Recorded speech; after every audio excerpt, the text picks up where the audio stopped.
मुक्तदर खान साहब, ये जो ऐसे मोमेंट्स होते हैं जो पूरे देश को एक राष्ट्रवाद के ज्वार में लपेट देते हैं, पूरा सेंस ऑफ आइडेंटिटी बहुत स्ट्रांग हो जाती है।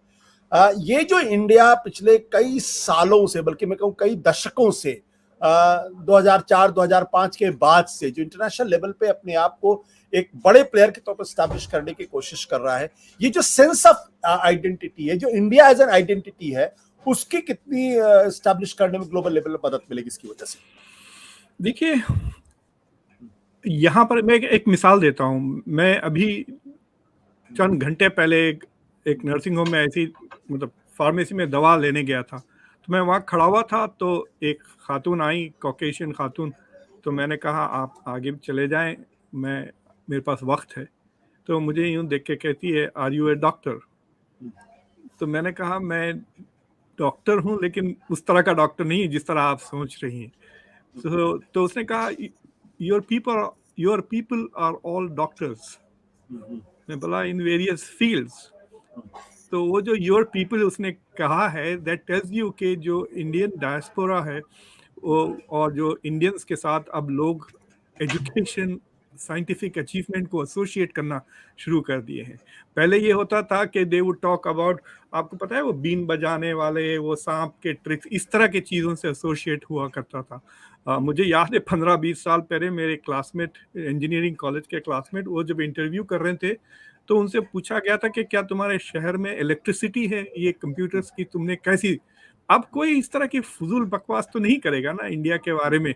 सो द फैक्ट के इनफैक्ट मैं देख रहा था एक स्टेटमेंट इशूड बाय अमेरिकन जो एम्बेसडर है इंडिया को, एरिक गार्सेटी, उन्होंने कहा था the universe is looking at India, all eyes, India has become the centre of the universe. तो पिछले चंद महीनों में there have been some recognitions, India सबसे बड़ा मुल्क बन गया है इन टर्म्स ऑफ पॉपुलेशन, और ये जो बर्तानिया को ओवरटेक करा है जीडीपी में, उस साथ फिर अमेरिका के साथ जो ताल्लुकात बढ़ रहे हैं इंडिया के। और this is not going to end. Artemis 3 का जो प्रोजेक्ट है, जिसमें India has now signed up to be there, के वहाँ पे चांद के ऊपर basically they will establish a base, जहाँ पे तो it is quite possible an Indian will be on the moon in that base. So in that sense, there is no doubt about it कि India has arrived on the global scene. और इस साल 2023 आप कह सकते हैं कि India के लिए has been a landmark year. मतलब G20 की प्रेसिडेंसी अभी, अब देखें आप, विद इन वीक और टू, और the first thing I think सारे हेड्स ऑफ स्टेट जब प्राइम मिनिस्टर से मिलेंगे यही कहेंगे, कंग्रेचुलेशंस ऑन चंद्रयान। यही probably is going to be the first line from all heads of states to Prime Minister Modi. So India has arrived in that sense. SCO की भी summit इसी साल थी। अब ब्रिक्स में देखें ये हो रहा है, इट शोज के इंडिया इज गोइंग प्लेसेस, के प्राइम मिनिस्टर ऐसे इवेंट के लिए यहाँ नहीं थे, वो ही is hobnobbing and trying to create a major global institution, BRICS को एक्सपैंड कर रहे हैं। मुझे याद है, आपको याद है 1982 में शायद एशियन गेम्स हुआ था, याद है, इंडिया में बहुत धूम हुई थी, इतने सारे चीज, साइकिलिंग का वेलोड्रोम पहली बार बना था इंडिया में। So there was so much proud about it, you know, लोग पैसे बोरो करके जाके कलर टीवी खरीदने की कोशिश कर रहे थे। So it was a national moment of enthusiasm. You know, it's like saying कि गियर चेंज कर देता है, पूरा का पूरा मुल्क गियर चेंज कर लिया है। So that is what has happened to India. I think the excitement, मैं देख रहा हूँ लोग खान साहब, एक सवाल और यहाँ पे है, क्योंकि आज की तारीख में क्या मुल्क को हिंदुस्तान के पहले प्रधानमंत्री को याद करना चाहिए? अगर उन्होंने इन सब चीजों की नींव नहीं डाली होती तो क्या हम आज यहां तक पहुंच पाते?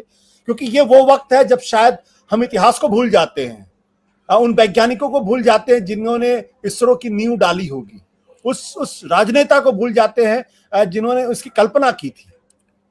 तो अगर आप मुझे 30 सेकंड्स दिए तो आई वुड लाइक टू, थोड़ा सा मैं एक चीज प्लग इन करना चाह रहा हूँ। मैंने पिछले हफ्ते एक किताब पब्लिश करी, rise of India as a global power.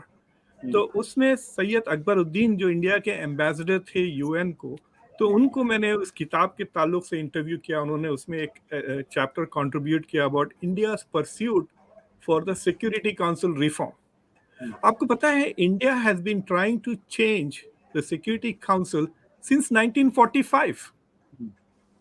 India was not even independent. It was trying to play and become a global power. तो मुझे तो वो जो विजन था ना नेहरू का कि India has a destiny to achieve, a tryst with the destiny, जो स्पीच थी इंडिपेंडेंस की, तो I think that comes from Nehru कि हम वी आर समबडी। ठीक है, हम अभी तक हम गुलाम थे, अब हम आज़ाद हो गए हैं। There is a destined position that India will take with the greatest nations of the world, क्योंकि India is a civilisation, it is not just a country. देखिए, अगर आप यूरोपियन यूनियन को पूरा लें तो India is like the European Union. इतने हमारे पास नेशन स्टेट्स वगैरह हैं, लोग तेलुगु बोलने वाले लोग फ्रेंच बोलने वाले लोगों से ज्यादा है दुनिया में। So it is a great civilisation, it's a mini world कह सकते हैं आप इंडिया को। और जिस तरह से आबादी बढ़ गई है, it is not just a mini world, it's like a subset of the major part of the world कह सकते हैं।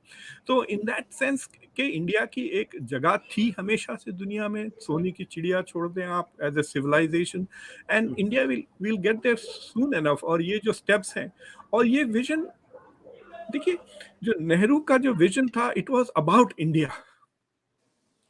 इंडिया जैसी भी है ग्रेट है, लेकिन अब जो विजन है वो इंडिया को किसी तरह बनाने का विजन है। It is about dismantling the India which took us, वो आर्यभट्टा की जो बात कर रहे हैं आप 1975, इसरो वगैरह, इसकी ये कंटिन्यूटी है, बगैर उसके ये नहीं होता। I mean, this is a learning curve. ये memory, institutional memory, scientific development, ये जो चंद्रयान 3 की सक्सेस है, it is based on the failure of Chandrayaan 2 and also based on the launch of Chandrayaan 1. ये cumulative achievement है.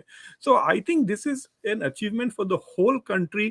और yes, Nehru का जो विजन था कि इंडिया इतना गरीब मुल्क था उस जमाने में 1960s 1960s, to have this vision to कि हम स्पेस में जाएंगे, हम स्पेस करेंगे, ये दूसरे अमीर मुल्कों में नहीं। फॉर एग्जाम्पल आप पाकिस्तान को ही ले ले, जीडीपी उनका हमसे बहुत ज्यादा हुआ करता था per capita in the 60s and 70s, but they didn't have this vision that India had. इस गवर्नमेंट की जो अचीवमेंट ये है कि उन्होंने प्रोजेक्ट को 2019 के बाद किल नहीं किया, दे लेट द प्रोजेक्ट कंटिन्यू। सो ये जो कंटिन्यूटी है इन सारे मुल्कों में, I think that is the thing that people should celebrate. ये हर भारतवासी का अचीवमेंट है, जो पहले गए, हमसे पहले आए और जो अब है।